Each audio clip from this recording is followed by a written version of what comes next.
Hey guys, it's Nik the Booksmith. Welcome back, welcome back. I thought we should work on our covers today, don't you think? Maybe make some pages to go with these covers. Might be prudent. So I have decided to fill in that little gap where the images didn't cover, just because I wanted a flat surface. And it's a nice little trick to do in case your images aren't big enough for the chipboard that you have. And I'll just cut that off and then voila. And this is some matte medium, and I'm going to give the covers a coat of matte medium to seal them in and protect the images, and also put a coat on the edges. Now I'm going to take some paper that I have. I cut it down to be the height of the covers just for safety's sake. And I'm going to fold one of those in half, and I'm going to put the cover on it, and I'm going to leave about 1/4 of an inch. That's going to be a little gap for the hinge gap, and then I'm going to mark the other side, and I'm going to cut at that line right there. So there is my little hinge gap, my 1/4 inch, and now I'm going to mark where I want the pages to come up to the edge of the covers, and that's called your square. And I'm aiming for about a 3mm square, so that it's 3mm shorter and narrower than the cover. Now I'm going to take the piece of paper that I had got to the right dimensions, and I took measurements so that I could cut the rest of the pages, and then I rounded the corners. Now that I have the dimensions that I want, I take 3 pieces of paper and fold them in half together as to be one signature, and I cut those down and round the corners like I did for the dimensions that I want for my pages to be. And then I'm going to mark a 1/2 inch from the top and a 1/2 inch from the bottom, and then the center, and then I will mark halfway in between the center and the bottom, and then the center and the top, and those will be the places where I poke holes so that we can sew our signatures together. So I'm going to take a needle and just very simply poke those holes where I marked them. And as I stack them back up together, I'm going to make sure that I keep them in the same direction. So the top will always face to the left and the bottom will face to the right. And then that way my holes will match up after I get them all poked in all the signatures.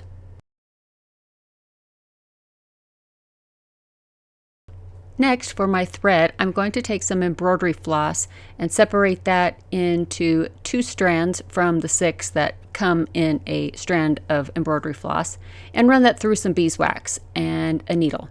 I'm going to start at the bottom, and I'm going to leave a little bit of a tail, and then I'm going to go out through the next set of holes, up from that one, back in through the middle, back out through the next one up, and then back in.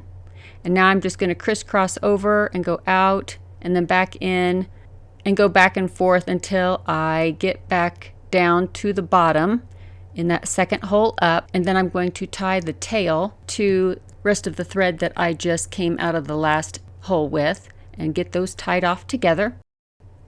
And now I can add on the next signature.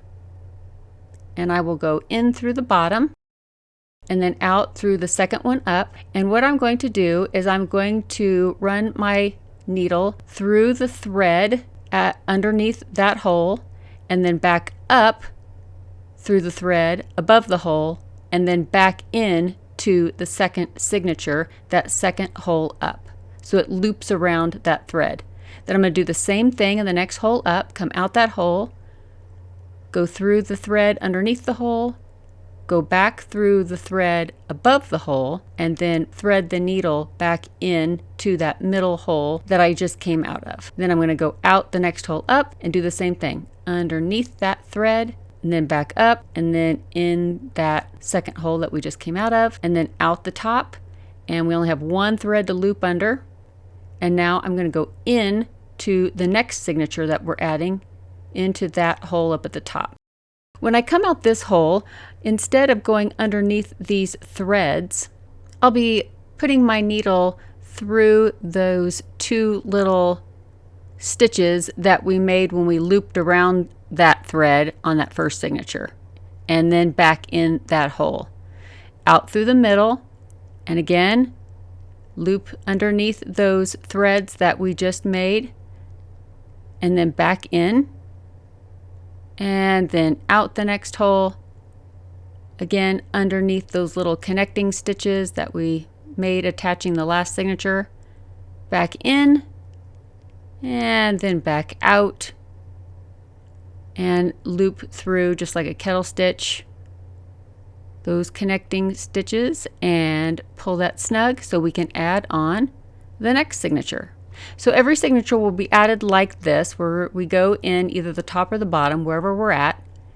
And after adding that second signature on, the rest of them get added by looping through those connecting stitches. They're called link stitches. And I will put a graphic on the screen to show that a little bit easier.